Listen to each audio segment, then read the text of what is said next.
akan mempraktekkan faktor-faktor yang mempengaruhi laju reaksi.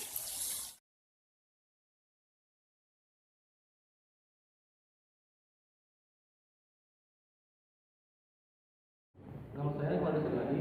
Saya akan menerangkan alat dan bahan. Yang pertama adalah 3 gelas kimia, pengaduk, stopwatch, asam cuka, air, dan butiran cangkang telur. Udah. Assalamualaikum warahmatullahi wabarakatuh. Perkenalkan, nama saya Muhammad Basit. Saya akan menjelaskan tentang tujuan percobaan dasar teori percobaan pengaruh konsentrasi dengan laju reaksi. Tujuan percobaan ini yaitu untuk menyelidiki pengaruh konsentrasi dengan laju reaksi. Kemudian dasar teorinya, pengaruh konsentrasi terhadap laju reaksi. Pada umumnya, reaksi akan berlangsung lebih cepat jika konsentrasi reaksi diperbesar. Zat yang konsentrasinya besar mengandung jumlah partikel yang lebih banyak, sehingga partikel-partikel yang tersusun lebih rapat dibandingkan zat yang konsentrasi lebih rendah. Partikel yang susunya yang lebih rapat akan lebih sering bertumbukan dibandingkan dengan partikel yang selayar rendah, sehingga kemungkinan terjadinya reaksi itu semakin besar. Yang pertama, siapkan alat dan bahannya. Yang kedua, isi gelas-gelas kimia dengan air. Ya, dan yang ketiga, siapkan gelas kimia. Yang pertama, untuk asam cuka murni. Yang kedua, gelas campuran cuka dan air dengan perbandingan 1:1. Dan yang ketiga, gelas kimia campuran asam cuka dan air dengan perbandingan 1:2.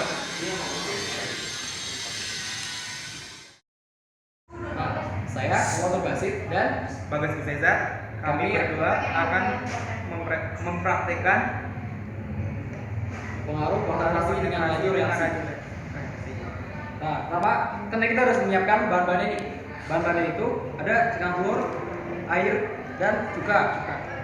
Sedangkan alatnya itu ada gelas reaksi dan pengaduk dan stopwatch. Nah, sekarang saya akan masukin butiran cangkang telur ini ke 3 campuran yang berbeda yang bersamaan. Masuk 3. Hilang 3. 1, 2, 3. Nah, kita akan menunggu nih berapa lama sih waktu ini diperlukan. Udah muncul? 1. Oke, 1 udah muncul. Terus, oh 2 udah muncul nih. Bagi 2. Ini juga udah muncul. Kok muncul semua ya?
Ya. Nah, tadi kan kita udah mengadakan sebuah percobaan nih. Nah, sekarang kita udah dapat hasilnya nih. Hasilnya itu bukan dari sama gas. Tuh gas, berarti. Nah, waktu yang dibutuhkan untuk kemunculan buih pada asam cuka murni 3,31. Nah, banyaknya kemunculan buih banyak dan sangat cepat. Nah, waktu untuk campuran asam cuka dan air 1:1 10,58. Awalnya sedikit tapi lama-lama menjadi banyak.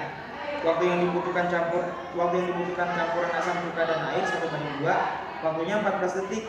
Lebih sedikit dari asam cuka murni dan campuran asam cuka dan air 1:1. Nah, kesimpulannya adalah ketika campuran asam cuka ini semakin besar konsentrasinya, maka laju reaksi akan semakin cepat dan laju buih akan lebih banyak. Nah, begitupun sebaliknya, jika konsentrasi semakin lama semakin berkurang, maka otomatis laju reaksi akan berkurang. Sekian percobaan pengaruh konsentrasi dengan laju reaksi. Terima kasih.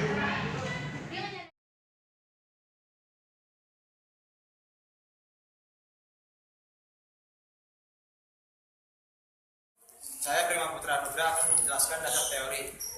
Setiap partikel selalu bergerak. Dengan kenaikan temperatur, energi gerak atau energi kinetik partikel bertambah sehingga tumbukan lebih sering terjadi. Dengan frekuensi tumbukan yang semakin besar, maka kemungkinan terjadinya tumbukan efektif yang mampu menghasilkan reaksi juga semakin besar. Suhu atau temperatur ternyata juga memperbesar energi potensial atas suatu zat. Zat-zat yang energi potensialnya kecil jika bertumbukan akan sukar menghasilkan tumbukan efektif. Hal ini terjadi karena zat-zat tersebut tidak mampu melampaui energi aktivasi. Dengan kenaikan suhu, hal ini akan memperbesar energi potensial, sehingga ketika bertumbukan akan menghasilkan reaksi. Alat-alat dan bahannya: 3 gelas kimia, pengaduk, kalutnya, stopwatch, terus garam dapur, air biasa, air panas, dan air dingin. Prosedur percobaannya: Saya akan menjelaskan prosedur percobaan. 1. Siapkan alat dan bahan. Ini alat dan bahan. Nih semuanya. Terus 2. Siapkan gelas kimia 1 yang berisi air biasa. Ini air biasa.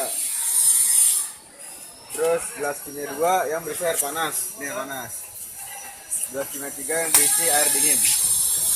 Nah, 3. Masukkan garam dapur secara bersamaan dan adukkan secara perlahan.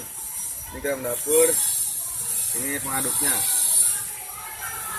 4. Catat waktu bersamaan saat 3 gelas dimasuki garam. Dan 5. Amatilah gelas mana yang paling cepat terjadinya reaksi. Ya, jadi kita ingin mempraktekkan garam dapur dimasukin sama air biasa, terus air panas sama air dingin. Air kamu dingin soalnya. Sini. Nah, udah. Kemana dulu nih? Halo. Ya, terus di stop. Stop, reset. Nah, dimasukin ke air dingin dulu. Air dingin. Diaduk. Air biasa dulu, Derek. 1, 2, 3. aduk. Ini kita aduk sampai larut. Belum larut. Dingin. Udah. Tinggal tunggu. Ini basah nggak ngapain?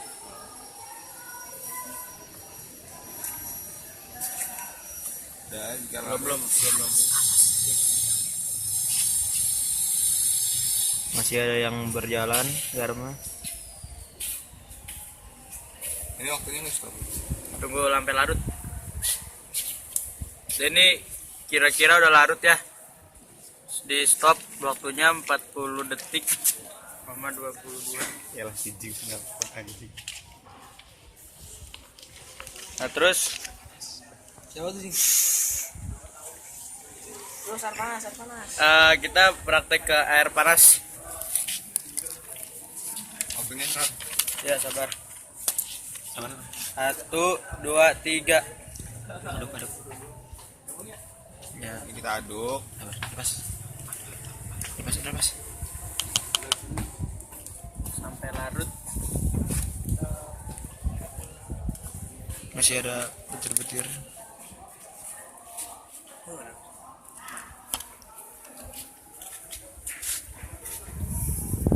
Belum larut.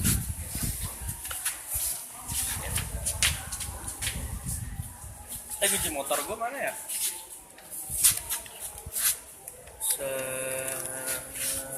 Sekiranya udah larut, kita stop, di reset. Waktu 39 detik tadi ya. Hampir 40. Tadi air panas ya, 39,42 detik. Terus sekarang air biasa, 1, 2, 3.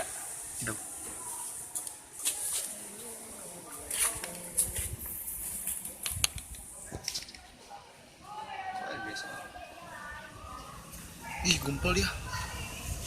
Ngumpul di tengah. Ada kumpulan. Aduh. Udah.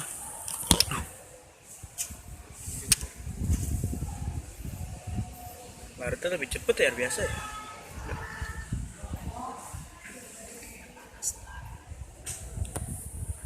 Apakah sudah larut? Masih ada yang berjalan. Lihat ini. Udah habis ya? Ya, waktunya udah habis. Tadi juga udah dilarut. 39, berapa tadi? 591. 1 detik. Ya. Kita tadi habis melakukan percobaan. Ya, ini hasil percobaan. Ya, hasil percobaannya ini nih. Yang ini tadi air biasa, ini air panas, sama yang ini tadi air dingin. Dah. Sekian dari kami.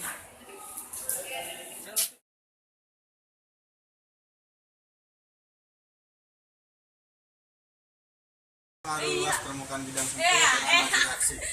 Tujuan percobaan adalah menyelidiki pengaruh luas permukaan bidang sentuh dengan maju reaksi. Dasar teorinya, luas permukaan sentuhan suatu zat akan bereaksi apabila bercampur dan bertumbukan pada percampuran reaktan yang terdiri atas 2 fase atau lebih. Tumbukan berlangsung pada bagian permukaan zat. Padatan berbentuk serbuk halus memiliki luas permukaan bidang sentuh yang lebih besar daripada padatan yang berbentuk lempengan atau butiran.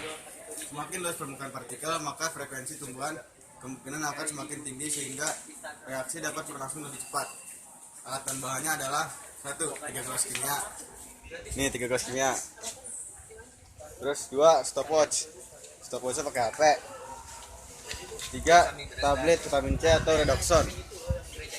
Itu ada 2 bentuk. Satu lagi yang udah hancur. 3 bentuk. Nah, 4 air.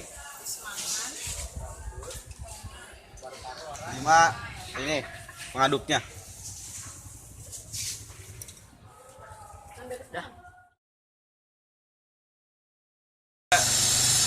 Saya adik prosedur percobaan.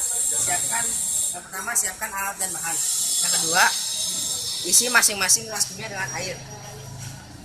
Yang ketiga siapkan gelas kimia 1 untuk tablet vitamin C utuh, gelas kimia 2 untuk tablet vitamin C yang berupa potongan, gelas ketiga untuk tablet vitamin C yang berupa serbuk. Yang keempat, masukkan tablet vitamin C secara bersamaan ke dalam masing-masing gelas. 5. Catat waktu bersamaan saat 3 gelas tablet vitamin C utuh, tablet vitamin C yang berupa potongan, dan tablet vitamin C yang berupa serbuk. Yang keenam, yang terakhir, amati gelas mana yang paling cepat terjadinya reaksi.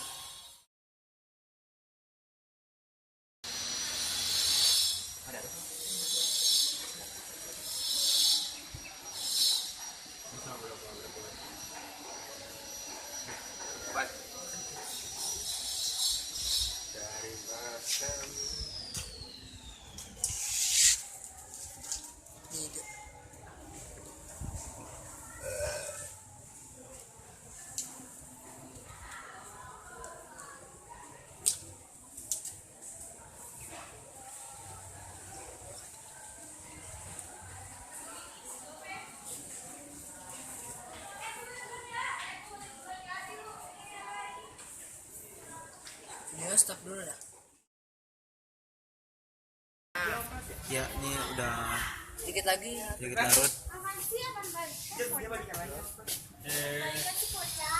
Ini yang tadi tablet utuh, tablet berpotongan, sama tablet yang bubuk sudah sama-sama larut.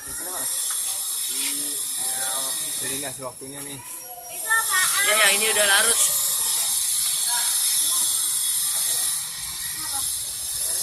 Dan ini post. Ini adalah tablet yang berpotong-potongan, sudah larut juga dalam keadaan Hasil ini 11 detik. Nah, ini adalah tablet yang masih utuh, sudah ikut larut juga dalam keadaan 12 detik. Itu percobaan dari kami. Selamat minta maaf. Wassalamualaikum warahmatullahi